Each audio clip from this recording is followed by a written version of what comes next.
আমি এই সন্দৰ্ভত সবিশেষ তথ্য জানিব বিচাৰিম। এই মুহূৰ্তত আমি যাব বিচাৰিছোঁ মুখ্য পৰিচালন সম্পাদক প্ৰাণজিৎ শইকীয়াৰ ওচৰলৈ। প্ৰাণজিৎ শইকীয়া, আমি সবিশেষ আপোনাৰ জৰিয়তে জানিব বিচাৰিছোঁ।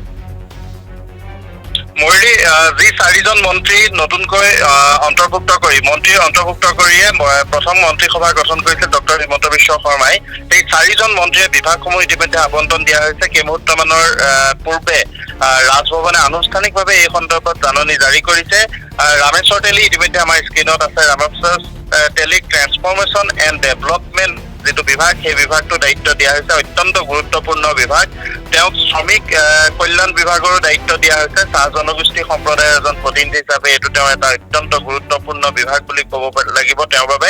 আৰু একে সময়তে টি ট্ৰাইব, চাহ জনজাতি আৰু আদিবাসী কল্যাণ বিভাগৰ দায়িত্ব দিয়া হৈছে। অতুল বৰাক panchayat and rural development, panchayat আৰু গ্ৰামোন্নয়ন বিভাগৰ দায়িত্ব দিয়া হৈছে। অসম চুক্তি ৰূপায়ণৰ দায়িত্ব দিয়া হৈছে। বৰ্ডাৰ প্ৰটেকশ্যন এণ্ড ডেভেলপমেণ্ট, সীমান্ত সুৰক্ষা আৰু উন্নয়নৰ দায়িত্ব দিয়া হৈছে। আৰু আবকাৰী বিভাগৰ দায়িত্ব দিয়া হৈছে। চৰণ বড়ো যিজন BPF-ৰ প্ৰতিনিধি, তেওঁক ট্ৰেন্সপৰ্ট, যিটো তেওঁ পুৰণি ডিপাৰ্টমেণ্ট আছিল, পূৰ্বৰ মন্ত্ৰীসভাত তেওঁ পৰিবহণ মন্ত্ৰী আছিল। আৰু সমান্তৰালভাৱে এইবাৰ ৱেলফেয়াৰ অফ বড়োলেণ্ড কল্যাণ বিভাগ যিটো আছে তাৰ দায়িত্ব দিয়া হৈছে। অজন্তা নেওগৰ, খুব interesting, Ajanta Neog women and child development আৰু টুৰিজম বিভাগ দিয়া হৈছে।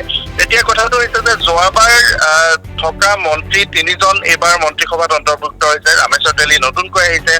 অতুল বৰাৰ যিটো মূল বিভাগ, সেই মূল বিভাগটো যোৱাবাৰ যিটো মূল বিভাগ আছিলে, যোৱা 2টা কাৰ্যকালত তেওঁ ৰাজ্যৰ কৃষি মন্ত্ৰী আছিল আৰু এটা কাৰ্যকাল সম্পূৰ্ণভাৱে তেওঁ পশুপালন মন্ত্ৰী আছিল। কিন্তু এইবাৰ অতুল বৰাক, অসম গণ পৰিষদৰ সভাপতি অতুল বৰাক কৃষি বা পশুপালন এটাও বিভাগ দিয়া হোৱা নাই। তাৰ পৰিৱৰ্তে তেওঁক এটা সম্পূৰ্ণ নতুন বিভাগ দিয়া হৈছে, পঞ্চায়ত আৰু গ্ৰামোন্নয়ন। অত্যন্ত গুৰুত্বপূৰ্ণ বিভাগ আমাৰ ৰাজ্যৰ বাবে পঞ্চায়ত আৰু গ্ৰামোন্নয়ন, পঞ্চায়ত এণ্ড ৰুৰেল ডেভেলপমেণ্ট আৰু implementation of Assam accord, Assam চুক্তি ৰূপায়ণ যিটো বিভাগ, সেই বিভাগটো তেওঁ পূৰ্বৰে পৰা তেওঁৰ হাততে আছিল, সেইটো তেওঁ আকৌ পাইছে। বৰ্ডাৰ প্ৰটেকশ্যন এণ্ড ডেভেলপমেণ্ট, সীমান্ত সুৰক্ষা আৰু সীমান্ত উন্নয়ন, এইটো পূৰ্বে অতুল বৰাৰ হাততে আছিল। আৰু আবকাৰী যিটো বিভাগ, শেহৰ সময়খিনিত, মন্ত্ৰিত্বৰ শেহৰ সময়খিনিত, বিগত চৰকাৰ শেহৰ সময়খিনিত এই বিভাগটো অতুল বৰাৰ হাততে আছিল। প্ৰথমতে এইটো পৰিমল শুক্লবৈদ্যৰ হাতত আছিল। পৰিমল শুক্লবৈদ্য যেতিয়া সংসদলৈ গ'ল, তেতিয়া কেশৱ মহন্তক দায়িত্ব দিয়া হ'ল এক্সাইজ ডিপাৰ্টমেণ্টৰ আবকাৰী বিভাগৰ, আৰু পৰৱৰ্তী সময়ত এইটো অতুল বৰাৰ হাতলৈ আহিছিল। চৰণ বড়োৰ ক্ষেত্ৰলৈ যদি আহোঁ, চৰণ বড়ো যোৱা বিগত চৰকাৰৰ শেহৰ প্ৰায় মাত্ৰ এবছৰৰ মন্ত্ৰী আছিল। সেই সময়ত তেওঁ ট্ৰেন্সপৰ্ট মন্ত্ৰী আছিল, পৰিবহণ মন্ত্ৰী আছিল।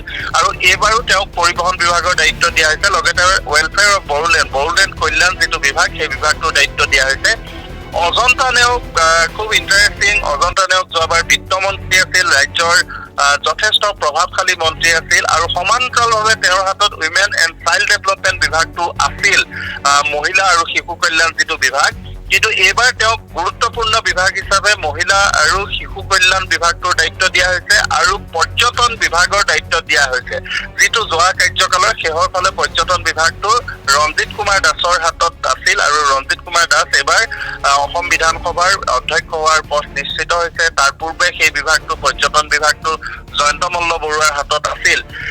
কিন্তু ইয়াৰ পৰা এটা কথা অন্তত বুজা যায়, পৰৱৰ্তী প্ৰথম সম্প্ৰসাৰণৰ পিছত নতুনকৈ বিভাগ আবণ্টনৰ ক্ষেত্ৰত কি হ'ব সেয়া সুকীয়া কথা।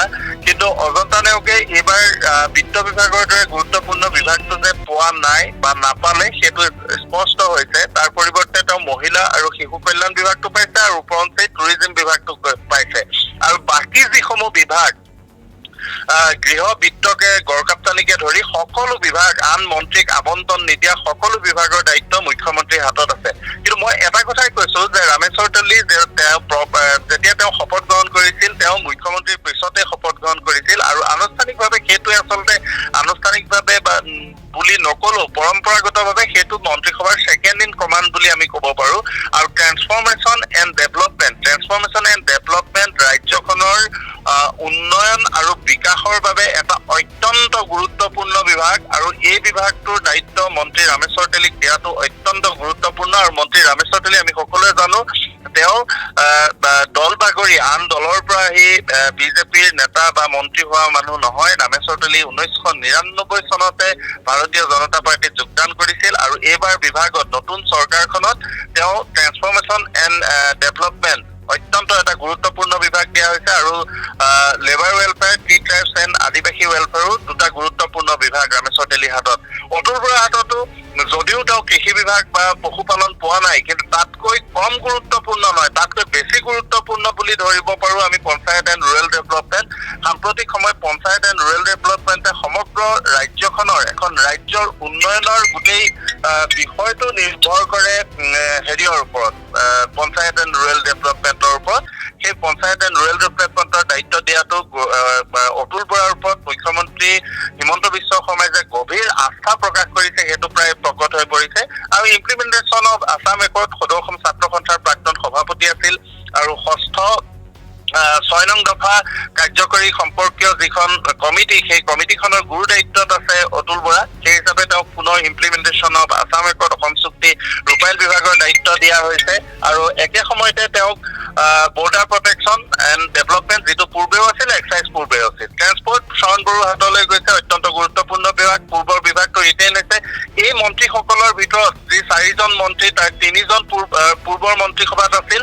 তাৰ ভিতৰত গুৰুত্বপূৰ্ণ বিভাগ ৰিটেইন হোৱা একমাত্ৰ মন্ত্ৰীজন হ'ল শৰণ বড়ো। তেওঁ পৰিবহণ বিভাগটো পূৰ্বেও আছিল গুৰুত্বপূৰ্ণ বিভাগ, এইবাৰো পৰিবহণ বিভাগ পাইছিল। আৰু মই এটা কথা কওঁ, যদি আমি কংগ্ৰেছ আমোলৰ পৰা চাওঁ, যেতিয়াই BPF বা হাগ্ৰামা মহিলাৰ নেতৃত্বাধীন দলটো চৰকাৰৰ অংশীদাৰ হয়, হাগ্ৰামা মহিলাৰে কেতিয়াও ট্ৰেন্সপৰ্ট ডিপাৰ্টমেণ্টটো এৰি নিদিয়ে। সদায় ট্ৰেন্সপৰ্ট বা পৰিবহণ বিভাগটো তেওঁ হাতত ৰাখিব বিচাৰে, তেওঁ দলৰ হাতত ৰাখিব বিচাৰে।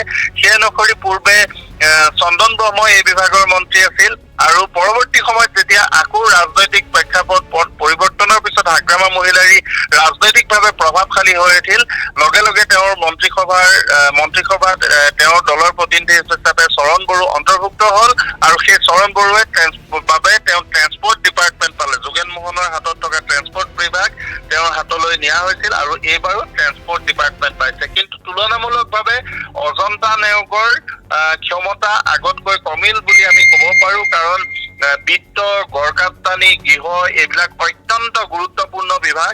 এই ধৰণৰ এটা বিত্ত বিভাগৰ দায়িত্বত আছিল অজন্তা নেওগ, কিন্তু এইবাৰ তেওঁক তেওঁৰ হাতত থকা women and child welfare, child development বিভাগটো দিয়া হৈছে আৰু সমান্তৰালভাৱে অতিৰিক্ত এটা টুৰিজিম বিভাগ দিয়া হৈছে। দুইটা বিভাগ গুৰুত্বপূৰ্ণ, কিন্তু অতি গুৰুত্বপূৰ্ণ বিভাগ নহয় যে এখন মন্ত্ৰীসভাৰ সদস্য হিচাপে অতি গুৰুত্বপূৰ্ণ মন্ত্ৰী বুলি ক'ব পৰাকৈ। ময়ূৰী, নিশ্চিতভাৱে প্ৰাঞ্জিত শইকীয়া, সুন্দৰকৈ আপুনি সামগ্ৰিক তথ্যখিনি জনালে। ধন্যবাদ জনাই এই মুহূৰ্তত বিদায় লৈছোঁ। পৰৱৰ্তী সময়ত পুনৰ সংযুক্ত হোৱাৰ চেষ্টা কৰিম।